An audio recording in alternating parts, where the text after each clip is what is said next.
Luke, I've got 3 pictures to show you. I'd like you to tell me what you're wearing, where you are, and a bit about the outfit. That's your first one.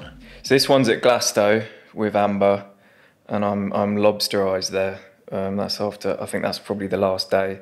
So I'm wearing engineered garments, vest, engineered garments pants. They're like SS18, I think. Both off Grailed. Bargain prices? Bargain prices, always. Yeah, bid sniper. Yeah, I got the trousers, they were like 34-inch waist, and they were falling off me. I had them taken in. Sick, man. So you get alterations done? Yeah, I have done in the past, and especially when it's like I've you know, paid enough to kind of warrant doing it. It's like you can't send it back as well, especially when you've bought it off eBay or Grailed or whatever. I found with alterations that when I have taken the time and the expense of having done, the piece of clothing becomes like deeply attached to me then. Like really, miles more special. Yeah. Just the fact that you've made the effort, I think, to make it right for yourself. Yeah, yeah. And it's not that expensive, is it? If you find a good it's not old school tailor, you can get depending on what you need done. It's like if you want the waist taken in. Yeah. How much are we talking? Like 35 quid. I'll hook you up with a 15 quid Turkish tailor. Oh, really? In Yorkshire. See, I've gone to like a Kentish town sort of bridal boutique. And they give you the whole spiel. Worth doing though still. If it's an item that don't fit, it is worth doing. Yeah. This is like a full engineered garments fit nearly. I love the brand. I've always loved the brand for about 10 years or so. It's something I've built up to. Yeah. I mean, I couldn't always afford it. Yeah.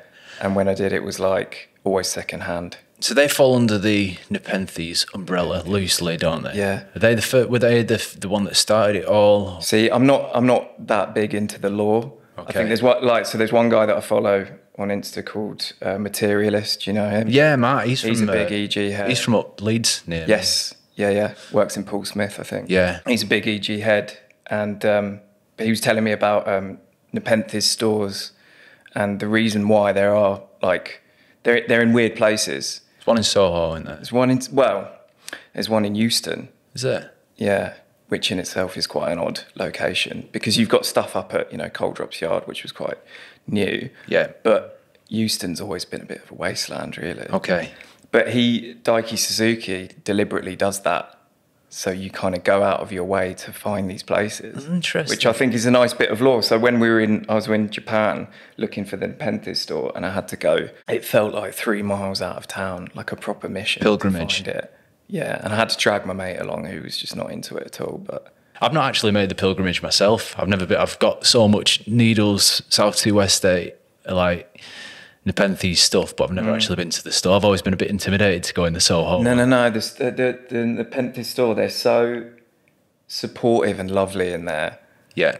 And they really gas you up. I'll see. Especially when they can see you eyeing something up. So like this, for example, was half price. Yeah. And it's, when you're in the store and they're kind of telling you that it looks amazing and it's a really good price and it's hard to back down from. Yeah, man. Well, we're going to talk a little bit about the different modes of retail and how they affect you differently a bit later on. But finish the fit off. So you've got something around your neck there that I think is archetypally Luke Butler. So that is a Kapital bandana. Thought it might be. Yeah, fashioned into a little neckerchief. And I've always been a neckerchief fan. You have, man. There's going back to my kind of mod dandy days, I'd wear stuff like this with a shirt, like an open shirt, or I'd wear it to festivals and bits and pieces. So there's evidence, there's receipts of me being a neckerchief guy over the years. So I'd maybe not now, but at some point would a tutorial on how to tie the perfect necktie, because I've got some things. I'm not ashamed to say, mate, I'm a total style biter of yours. I think you dress fucking sick. So I've tried tying things around my neck like that. I look like a kind of 50s French movie star. I think here it's come off a little bit Boy Scout, to be honest. It all depends on the length of it.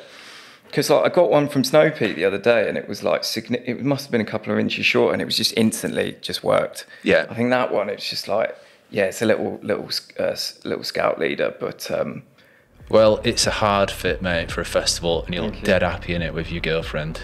Yeah, it's beautiful to see. Cheers. So swipe right, and you'll be presented with another. Here we go. Yeah, so this is a bike packing rig, I guess, and this is the only time I went full lycra, the full leggings, the gilet. FKW. FKW. Full kit wanker. Full kit wanker. Oh, yeah. Apart from the shoes, I'm wearing Hokas there. You've got the bod for it, man. Like if I had the pectoral swellings that you've got, I'd definitely wear more lycra. You look great. I had to do it this time. I think before I've worn too many clothes and it's bulky. Yeah. And I think when you've got a rig like that, you've got to minimise, you know, layers and weight and things like that. And yeah, it was cold. It was cold too. So I had the full leggings, the base layer, the buff. Are you a sleeve warmer? The detachable sleeves wearer? Just long sleeve long top. jersey. And so that's Albion, which is a nice sort of independent UK cycling brand. Do nice colours. That's kind of all that matters. What's it's that one, like slate grey kind of? What is that, like brown? Yeah. Yeah, because most cycling gear is either black or fluorescent. Yeah, didn't get the shoes. I've been wearing Hokas on my bike rides because I can't get on with clip-ins. You feel the threat of near-death experience when you clipped it. Definitely. And I'm on and off the bike so much that it doesn't seem worth it. Yeah. Like people talk about the power benefits that you get from clipping 100%. In. It's like 40, 50, I don't know. My mate Mitch always says like 30, 40%, which sounds nuts. Because you're pulling up as well as pushing down. But I don't know. I felt like I was hiking the bike so much that like it wouldn't have made a difference really. Are you a long-time lycra wearer or is it quite a recent addition to your wardrobe?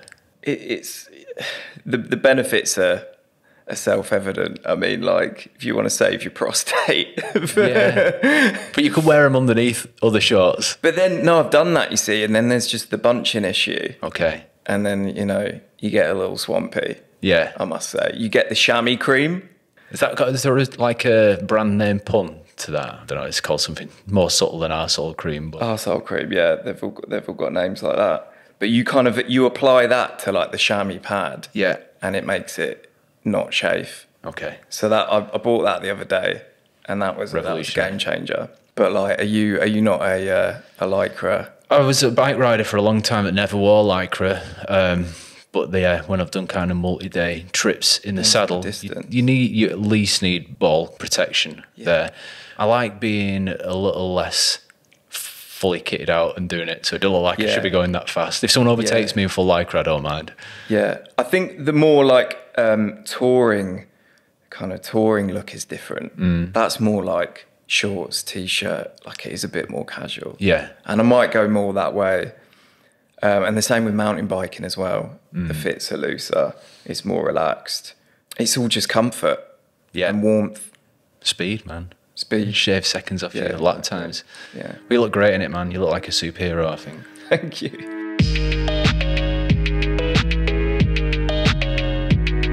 So this is something I'd describe as a kind of archetypal Oiluki fit pick. It's where are we and what are you wearing? Well, you kind of read my mind here when I saw this, because when you invited me on, I imagine kind of putting most of this stuff together.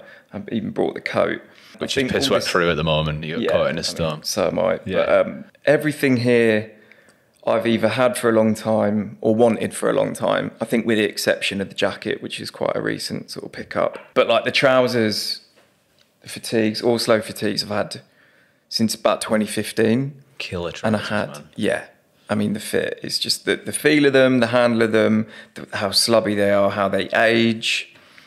I've just always loved it. They're just a simple, they're just a classic to me. Yeah. I bought a pair in 2015. I think that was when it was quite hard to get certain Japanese brands in this country. And I feel like it's so much easier now. But I wouldn't know which shop to go to buy Orslow. Like I've only ever bought them off eBay, I think. Back then there was a couple of places and it was like Kafka. Yeah.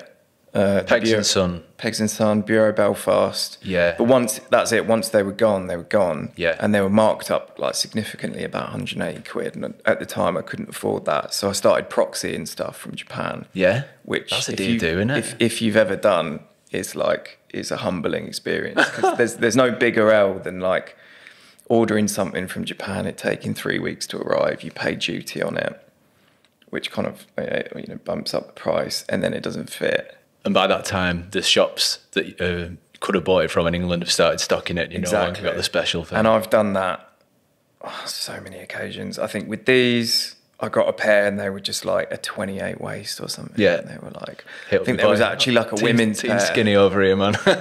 And because also you're looking at a Japanese website and you're kind of hoping that you're clicking the right buttons, and it's there's these sort of hidden fees and things like that with these like proxy sites. So I did that, eventually got a pair, and then lost a pair on the way to Edinburgh. I lost a duffel bag full of like nice gear after I got back from Japan. I'd just bought a porter bag and it was in there, and I left it on the train. Fuck. I was going up to the Edinburgh Festival. So I had to buy another pair. So since 2015, I've had two pairs of these. And then you got the Para boots. Super timeless. Yeah, and I've had them, since about 2017. And they still look, I mean, they look great still. They do. And I've looked after them. What's your regime? Are you a mink oiler? Not mink oil, just like standard. Is mink oil bad? Evil? Well, yeah, you make it out of minks. Okay. Yeah. I've never mink oil myself. Squeeze enough minks, you get like a little thimble full of oil. Yeah, I don't know about that. So I've used like Dana boot care on it, you know, like the Dana boot. Yeah. Boot dressing. It's a proper labour of love owning something like that. The break-in period makes you earn. They make you earn their love, I think. Whenever you treat them, you feel like you're doing a good deed. It's kind of I find it quite therapeutic. Very therapeutic. Boot care is self-care, I've always said. Yeah. I will set aside like 2 hours, you know, to do it, of like a Sunday, and then just like put headphones in and just like sit and, you know, completely take apart my boots. And I look forward to the TikTok reels. We'll touch on that a bit later on. Yeah, yeah. Well, there is like a whole ASMR channel of like boot cleaning. Okay. Of just like silent, what's it called, shoe shining. If you tingle in that particular way, I can imagine it'd make you tingle. That way, yeah. Strangers, oh, I get so much by strangers. Breaking, my mind is breaking. Strangers, oh, I get so much by strangers.